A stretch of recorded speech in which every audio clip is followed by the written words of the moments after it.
السلام علیکم۔ یہ ناول ہے قیامت قریب ہے، ایپیسوڈ 2۔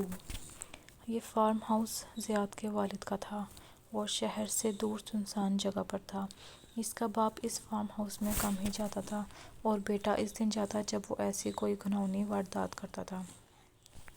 اپنے اوپاش دوستوں سے مل کر، اور کبھی وہ کسی غلط قسم کی لڑکی کو بھی گھیر لاتے تھے جو اپنی مرضی سے آتی، یا پھر کوئی جو دھوکے سے ان کے جال میں پھنس جاتی تھی۔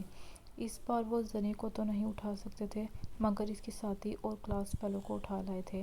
انہوں نے اس کو سنسان گلی سے اس وقت گاڑی میں ڈالا جب وہ چھٹی کے بعد اسکول سے واپس گھر جا رہی تھی۔ گاڑی میں ڈالتے ہی اس کی ناک پر رومال رکھ کر اس کو بے ہوش کر دیا اور پھر فارم ہاؤس میں لے آئے۔ جب لڑکی کو ہوش آیا وہ ایک دورفتار جگہ پر تھی اور یہ اجنبی نوجوان اس کے اطراف موجود تھے۔ انہیں دیکھ کر وہ رونے لگی اور یہ اس کے رونے سے محفوظ ہونے لگے۔ تبھی ان میں سے ایک نے یہ کہا، یار ابھی اس کو تنگ نہ کرو، بیچاری کو کچھ کھانے پینے دو، دوپہر سے بھوکی ہے۔ انہوں نے لڑکی کو کھانے کے لیے پیزا دیا اور پینے کے لیے کولڈ ڈرنک، مگر لڑکی نے ان چیزوں کو ہاتھ سے پرے کر دیا۔ وہ بدستور روئے جا رہی تھی۔ تبھی طارق بولا، یار استاد کو بلاؤ، یہ ہم سے نہ مانے گی، وہی ان لڑکیوں کے نفسیات سمجھتا ہے اور یہ اس سے جلد مان بھی جاتی ہے، ہم سے تو یہ اکڑتی ہے یا پھر رو رو کر ہلکان ہو جاتی ہے۔ انہوں نے کئی بار نصیر کو فون کیا کہ جلدی پہنچو، بالآخر اس کو جانا ہی پڑا، اور جوں ہی وہ فارم ہاؤس پہنچا، گاڑی کی آواز سن کر طارق اور زیاد کی باچیں کھل گئیں کہ لو بھئی آ گیا ہمارا شیر، اب ہمیں کسی بات کا ڈر نہیں ہے۔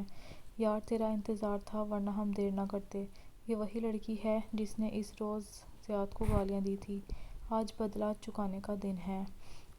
نصیر نے دروازے میں داخل ہوتے ہوئے کہا، جہاں کمرے کے وسط میں وہ بدنصیب اپنے گھٹنوں میں منہ چھپائے رو رہی تھی، ہچکیاں لے رہی تھی، اس کا وجود کا ہر حصہ اپنی بے بسی پر رو رہا تھا، سسک رہا تھا، اور وہ اپنے نیک کردار ہونے کی سزا بھگتنے کو یہاں لائی گئی تھی۔ اس وقت وہ دل ہی دل میں موت کی دعا مانگ رہی تھی۔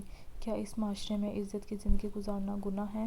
آخر اس معاشرے کو کون سدھارے گا، جہاں دن دہاڑے شریف لوگوں کی بیٹیاں اٹھائی جاتی ہیں اور پھر یہ بدمعاش ان کی عزت کو خاک میں ملا دیتے ہیں۔ وہ اذیت بھرے ماحول میں یہ سوچ سوچ کر روئے جاتی تھی، کسی کی بے بسی کہاں ہم کو خوشیاں دے سکتی ہے، یا ہم کسی کے جنازے پر اپنی خوشیاں منا سکتے ہیں؟ ایک لمحے کو نصیر نے سوچا ضرور، مگر اگلے ہی لمحے اس نے اس کے خیال کو ذہن سے جھٹک دیا کہ ایسی باتیں صرف باضمیر لوگوں کو ہی زیب دیتی ہیں۔ کمرے میں نیم تاریکی پھیلی ہوئی تھی۔ لڑکی نے ان کے آگے ہاتھ جوڑا اور ان کی بہنوں کی عزت کا واسطہ دیا، مگر بے رحم لوگ کب کسی پر بے بسی پر رحم کرتے ہیں؟